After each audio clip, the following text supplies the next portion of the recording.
আসসালামু আলাইকুম, কেমন আছেন আপনারা সবাই? আমি আলহামদুলিল্লাহ ভালো আছি। আজকে আবারও একটা ব্লগ ভিডিও নিয়ে চলে আসলাম অনেক দিন পরে। আসলে এই ভিডিওগুলো অনেক আগেরই করা ছিল, তো ভাবলাম আজকে আপলোড দেই। কারণ মাঝখানে পরিস্থিতিটা অনেক খারাপ গেছিল, সেটা সবার জন্যই।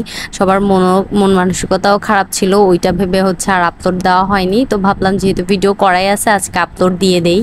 আজকের যে রেসিপি দুটো আমি শেয়ার করব, দুটোই আমি কোয়াবের মাংস দিয়েই শেয়ার করব। আর যারা কোয়াব চিনেন না তাদের জন্য বলে রাখতেছি, কোরবানির সময় বড় বড় টুকরো মাংস করে ওগুলোকে মশলা দিয়ে রান্না করার পরে তেলে ভেজে ওগুলোকে চর্বির সাথে রেখে দেওয়াটাকেই বলে কোয়াবের মাংস। যখন আগে ফ্রিজ ছিল না, তখন এই পদ্ধতিতে মানুষ মাংস সংরক্ষণ করতো আর কি। আবার অন্যান্য ডিস্ট্রিক্টে বা অন্যান্য জেলায় আমি দেখছি মাংসকে শুটকির মতো শুকিয়ে তারপরে সংরক্ষণ করতো। কিন্তু আমার দিক থেকে আমার এইভাবে ভেজে যে মাংসটা রাখা হয় সংরক্ষণ করে, ওইটাই বেশি ভালো লাগে আর কি। আজকে ওই কোয়াবের মাংস দিয়েই এই দুইটা রেসিপি আপনাদেরকে করে দেখাবো। প্রথম রেসিপিটা করার জন্য আমি এখানে কিছু আলুকে কুচি কুচি করে নিয়েছি, যেরকম আলু ভাজি করি, কিন্তু একটু মোটা করে নিয়েছি, কুচিটা একটু মোটা করে করছি। এরপরে যে এই কোয়াবের মাংসটা ছিল ওইটাকে আলু ভাজির মতো ঝুড়ো ঝুড়ো করে কেটে নিয়েছি। এরপরে বেসিক মশলা জাস্ট পেঁয়াজ কুচি তেলের মধ্যে ভেজে, আদা রসুন বাটা, পেঁয়াজ বাটাকে তেলের মধ্যে খুব ভালোভাবে ভেজে নিতে হবে। আর আপনারা চাইলে যে যদি টমেটো থাকে, কারো বাসায়, আমার কাছে ছিল না তাই আমি নিতে পারিনি, টমেটো থাকলে আপনারা টমেটো কুচি কুচি করে নিতে পারেন। এরপরে ভালো করে মশলাটাকে ভেজে এরপরে এটার সাথে এখন গুঁড়া মশলা অ্যাড করব। যেহেতু গুঁড়া মশলা সরাসরি তেলে দিলে ওইটা যে পুড়ে যেতে পারে, তাই আমি আগে একটু পানি দিয়ে নিব। এবার একে একে গুঁড়া মশলাগুলা দিয়ে দিব। তো গুঁড়া মশলার মধ্যে আগে আমি হলুদ গুঁড়া দিয়ে দিলাম, এরপরে দিয়ে দিলাম গরম মশলা গুঁড়া, এরপরে দিয়ে দিব মরিচ গুঁড়া। আর ঝালটা আপনারা যে যার ইচ্ছে মতো দিতে পারেন, যত বেশি ঝাল হয় আমার মতে এই রেসিপিটা তত বেশি মজা লাগে। তো আপনারা ঝাল যে যতটুকু পরিমাণ খেতে পারেন অতটুকু পরিমাণে দিবেন। এবার এই মশলাটাকেও ভালোভাবে কষিয়ে নিয়ে এরপরে আমি দিয়ে দিব যেই ঝুরি করা মাংসগুলো ছিল, ওই মাংস কুচিগুলো, ওইগুলোকেও মশলার সাথে খুব ভালো করে ভেজে নিতে হবে।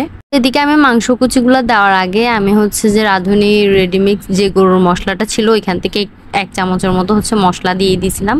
যেহেতু আমি গরুর মাংসের রেসিপি করতেছি, তাই একটু গরুর মাংসর মশলাটা অ্যাড করলাম আর কি। এবার ঝুরি করে রাখা যে কোয়াবের মাংসগুলো ছিল ওইগুলো অ্যাড করে দিব। এরপরে মশলার সাথে কিছুক্ষণ নেড়ে চেড়ে নিয়ে এটার সাথে যে ওই কুচি করে রাখা আলুগুলো অ্যাড করে দিব। আর আলুটা আপনারা একটু মোটা মোটা করে কেটে নেবেন, আর না হলে ওই নাড়াচাড়া করতে করতেই দেখা যাবে, যদি বেশি পাতলা করে কাটেন নাড়াচাড়া করতে করতে একেবারে ভর্তা ভর্তা হয়ে যাবে আর কি। তো মাংসগুলোকে বেশিক্ষণ নাড়াচাড়া করার দরকার নাই, কিছুক্ষণ মশলার সাথে নাড়াচাড়া করে কষিয়ে নিয়ে এরপরে আমি আলুগুলো দিয়ে দিব। কারণ মাংসটা যেহেতু আগে থেকেই রান্না করা, তার মানে অত বেশি সিদ্ধ করার কোনো প্রয়োজনও নেই। আর যেহেতু মশলাটা ভালো করে কষানো হয়েছে, তো আমি কিছুক্ষণ নেড়েচেড়ে এরপরে আলুগুলো দিয়ে এটার সাথে আলু সিদ্ধ হতে যতটুকু পরিমাণ পানি লাগবে অতটুকু পরিমাণ পানি অ্যাড করব। এভাবে পুরোটা রান্না করব। কেউ চাইলে হালকা একটু ঝোল রাখতে পারেন গায়ে গায়ে, কেউ চাইলে একবারে শুকিয়ে নিতে পারেন, আপনাদের পছন্দ অনুযায়ী রাখবেন। কিন্তু অতিরিক্ত মাত্রায় এটাতে ঝোল রাখা যাবে না, তাহলে খেতে ভালো লাগবে না। একেবারে চাইলে শুকিয়েও নিতে পারেন, প্লাস একেবারে চাইলে একটু পানিও রাখতে পারেন। এভাবে করেই রান্নাটা করে নিতে হবে। তো এদিকে আমার রান্না প্রায় শেষের দিকে চলে আসছে, আর লাস্টের যে ভিডিও ক্লিপ ওটা আমি আর নিতে পারি নাই, তাই দেখাতে পারলাম না দেখতে কেমন হয়েছিল। দ্বিতীয় রেসিপিটা আপনাদের সাথে শেয়ার করি। এই রেসিপিটার জন্য প্রথমে আপনাকে কোয়াবের মাংসগুলোকে ঝুড়ি ঝুড়ি করে নিতে হবে। ওইটার সাথে দেওয়ার জন্য এরকম কুচি করে রাখা পেঁয়াজ আর কাঁচামরিচটাকেও আপনাকে কুচি করেই নিতে হবে। এরপরে আমরা চলে যাব এই রেসিপিটা রেডি করতে। তো এই রেসিপিটার সাথে খাওয়ার জন্য আমি ডাল করেছিলাম, তো ওই ডালটাই প্রথমে বাগার দিয়ে নিয়েছিলাম। আর আমার কাছে প্রথম রেসিপিটা থেকে দ্বিতীয় রেসিপিটা বেশি ভালো লাগে খেতে, কারণ আমার ছোটবেলা থেকে এই রেসিপিটা খাই আসছি। আর প্রথম যে রেসিপিটা দিচ্ছি ওইটা আমার শ্বশুর বাড়ি থেকে শেখা, আমার শাশুড়ি আম্মুর কাছ থেকে। আমার আব্বুরও নাকি প্রথম যে রেসিপিটা দিচ্ছে ওইটা খুব ভালো লাগে, কারণ ওরা ছোটবেলা থেকে ওইটাকে অভ্যস্ত, এটা ওদের তেমন একটা খাওয়া হয়নি। তো আমি ভাবলাম যে আজকে যে এটাও ওকে ট্রাই করাই। তো দুপুরে আমি যে কোয়াবের মাংস দিয়ে ও যেটা পছন্দ করে সেটা রান্না করে দিয়ে দিচ্ছিলাম, আর রাতে আমি যেটা পছন্দ করি সেটা রেডি করছিলাম আর কি। তো ও খেয়ে বলছে এটাও মাশাল্লাহ খুবই মজা হয়েছে, মানে খারাপ না, ভালোই খেতে লাগছে। তো আমি হচ্ছে ডাল বাগার দেওয়ার সময় অল্প একটু জিরা আর হচ্ছে সাথে শুকনো মরিচ দিয়ে দিই কয়েকটা, যেহেতু আমি হচ্ছে ঝাল লাভার, তো শুকনো মরিচগুলো ডাল থেকে তুলে তুলেই আর কি খাই। তো এইভাবে হচ্ছে আমি ডাল বাগার দিলে আমার কাছে মনে হয় যে ডালের ফ্লেভারটা একটু বেশি ভালো লাগে আর কি। তো ডালটা হয়ে যাওয়ার পরে ওইটা এক সাইডে নামিয়ে রেখে হচ্ছে আমি আমার পছন্দের রেসিপিটা হচ্ছে যে করা স্টার্ট করি। তো ওইটা করতে আমার যে রেসিপিটা এটা করতে হচ্ছে যে তেমন একটা সময় লাগে না, জাস্ট ঝটপট করে হচ্ছে রেসিপিটা হয়ে যায়। আমার মনে হয় কি ডাল না থাকলেও হচ্ছে শুকনা গরম গরম ভাতের সাথে এই রেসিপিটা হলে আর কিছুই লাগবে না আর কি। তো আমি হচ্ছে আগে হচ্ছে পেঁয়াজ কুচিটাকে দিয়ে এরপরে সাথে সাথে মাংস আর হচ্ছে যে কাঁচামরিচ কুচিটাও দিয়ে দিছি। একেবারে ইজি, খুবই ইজি রেসিপিটা, মানে ব্যাচেলার কেউ থাকলে হচ্ছে এভাবে খুবই সহজভাবে হচ্ছে রান্নাটা করে এক বাটি মানে এক থালা আর কি ভাত খেয়ে ফেলতে পারবে। তো অল্প একটু পরিমাণ মতো লবণ দিয়ে দিলাম, যতটুকু মানে আপনাদের প্রয়োজন আর কি। এরপরে দিয়ে দিলাম হচ্ছে যে গরম মশলা গুঁড়া, সাথে আমি একটু মাংসের মশলাও দিয়ে দিছিলাম, আর হচ্ছে যে স্বাদে ম্যাজিক মশলাটা ছিল ওইটা থেকে অল্প একটু দিয়ে দিছি। দিয়ে এরপরে হচ্ছে যে নেড়ে চেড়ে এটা জাস্ট হাই হিটে হচ্ছে যে বেশিক্ষণ না, হাই হিটে হচ্ছে আপনার পেঁয়াজগুলো হালকা একটু নরম হয়ে আসা পর্যন্ত নেড়ে চেড়ে ভেজে নিতে হবে। তাহলেই হচ্ছে আপনার রেসিপিটা একদমই রেডি। আর পেঁয়াজগুলো বেশি নরম করা যাবে না, তাহলে আবার খেতে ভালো লাগবে না।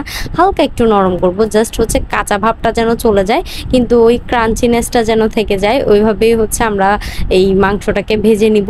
তো যতক্ষণ ভাজানো হয় হাই হিটে একদম দাঁড়িয়ে থেকে হচ্ছে নেড়ে চেড়ে এটাকে নামিয়ে নিতে হবে। এটা চুলায় বসিয়ে দিয়ে আমি অন্য কাজ করলাম, ওইটা আর করা যাবে না, না হলে পেঁয়াজটা নরম হয়ে যাবে আর এটার যেই আসল টেস্ট ওইটা আর পাওয়া যাবে না আর কি। তো হচ্ছে হাই হিটে নেড়ে চেড়ে যতক্ষণ না পেঁয়াজটা একটু নরম হয়ে আসতেছে আমি হচ্ছে নেড়ে চেড়ে নিলাম। চাইলে আপনারা ধনেপাতা থাকলে একটু ধনেপাতা অ্যাড করতে পারেন আর কি। আমার ভাই তো খেয়ে বলতেছিল যে ওর কাছে এই ভাজা যে কোয়াবের মাংসের রেসিপিটা এটাই বেশি ভালো লাগে, যদিও আমার কাছেও এটাই ভালো লাগে, কিন্তু বাবুর আব্বুর কাছে নাকি দোনোটাই ভালো লাগছে।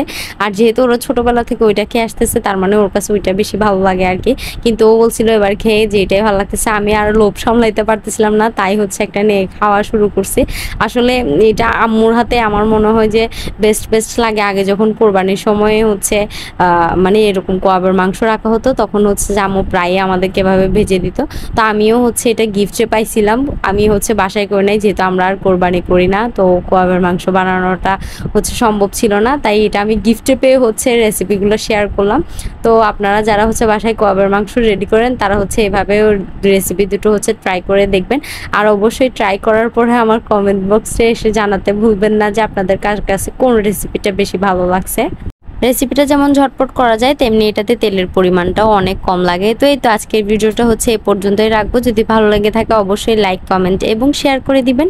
পরবর্তী ভিডিওর জন্য পাশে থাকবেন। সবাই ভালো থাকবেন, সুস্থ থাকবেন। আল্লাহ হাফিজ।